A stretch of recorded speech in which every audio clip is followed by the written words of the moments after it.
what's up mga ka-okay? Masaya at masaganang buhay po sa ating lahat.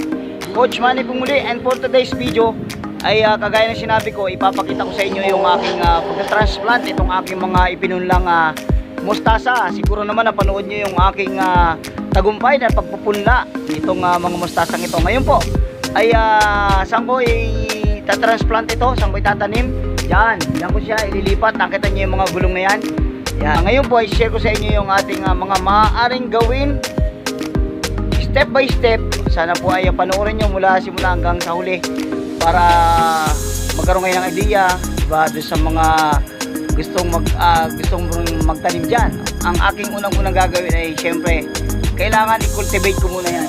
I-cultivate ko muna yung mga paglilipatan na yan kasi importante po na yung lupa ay buwagag, hindi masyadong siksik. At bakit kailangan natin na buwagag yung pagpupulaan?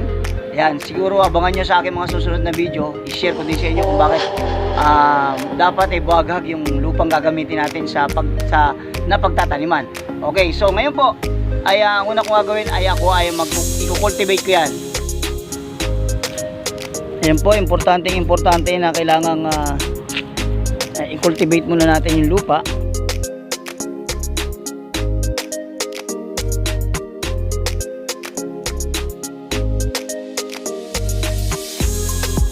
Ayun po, natapos na ako mag-cultivate ng mga lupa at kanina nakalimutan ko sabihin na habang nag-cultivate tayo ng lupa, habang binubungkal natin ay tanggalin na rin yung mga dumi-dumi, yung mga damo na mga tumubo. Yun, importante pong alisin yun kasi yun po yung makakasagabal sa ating mga tanim at yun po yung magiging kaagaw ng ating mga pananim sa mga nutrients na manggagaling sa lupa.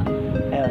So ngayon po ay ang susunod natin gagawin ay syempre bago natin ilipat yung mga punla ay syempre kailangan diligan muna natin, basahin yung lupa. Ayan, after na makultivate, diniligan ko na rin. At ngayon, ang susunod na natin gagawin ay hahaluan natin yan ng compost. Mataba yung lupa at maboost yung kanyang yung paglaki ng ating mga punla. Kaya ngayon ay lalagyan ko na ng mga compost. Ito po yung organic materials na galing sa ating compost na ihahalo natin sa ating mga tataniman para mas mataba yung lupa.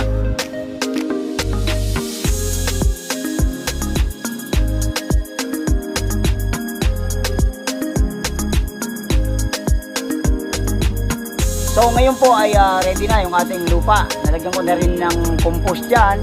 Nadiligan na, na-cultivate na. At ngayon, syempre, pupunta tayo sa ating pagpupunla. So, tara! Ito na po yung ating mga mustasa. At ngayon ay ita-transplant natin sila. Ngayon ay kailangan tayo po ingat na hindi mapuputol yung kanilang mga ugat. Kasi pag more than 50% ng ugat nila ay naputol during sa transplant ay masyado pong risky yun. Pwede po yun na ikamatay nila. Kaya talagang ingat na ingat kagaya nito.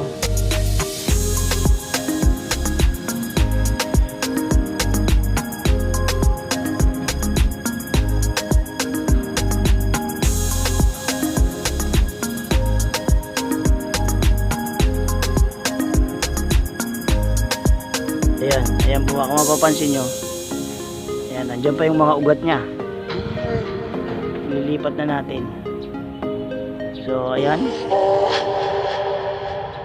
ayan po, ayan.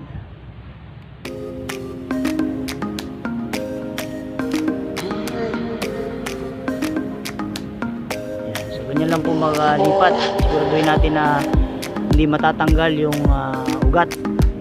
Kailangan at least more than 50% or hanggat maaari walang mapuputol na ugat pag inilipat natin para siguradong hindi mamamatay.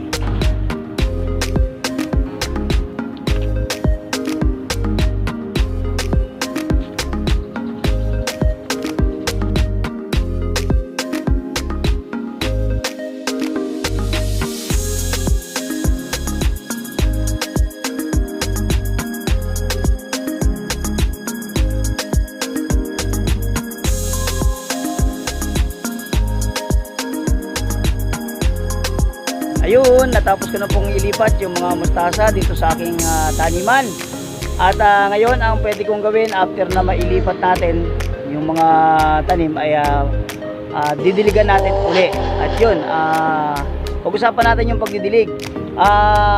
Meron pong mga gulay, mga pananim na talagang medyo matakot sa tubig like yung pechay, mustasa. Kaya ito po talagang sa pagdidilig natin ay wag nating itong hayaang matuyo. Kailangan laging basa yung lupa. At syempre ito naman ay nasa direct sunlight. So yan po ang kailangan nila para para talagang mabilis na lumaki. Kailangan wag mong titipirin sa tubig. Ayan. So lagi natin babantayan na kailangan yung lupa ay yung basa-basa para laging may nasisip-sip na tubig. Ito may isa pa rin akong mungkahi para maiwasan natin yung yung pagkaputol. Ito po papakita ko sa inyo. So ayan na po yung ating bagong punla at kung mapapansin nyo yung dahon ay 4 na, no? At ngayon para maiwasan natin yung ito kasi ang possibility ito pag bagong punla, pwedeng puntahan niya ng ibon, pwedeng maputol dahil malakas ang hangin. Kaya ang pwede natin gawin, optional lang naman to kung gusto mo, pero kung ayaw mo okay lang. Pero kung talagang sa tingin mo para safe, pwede natin lagyan ng ganito. Ayan.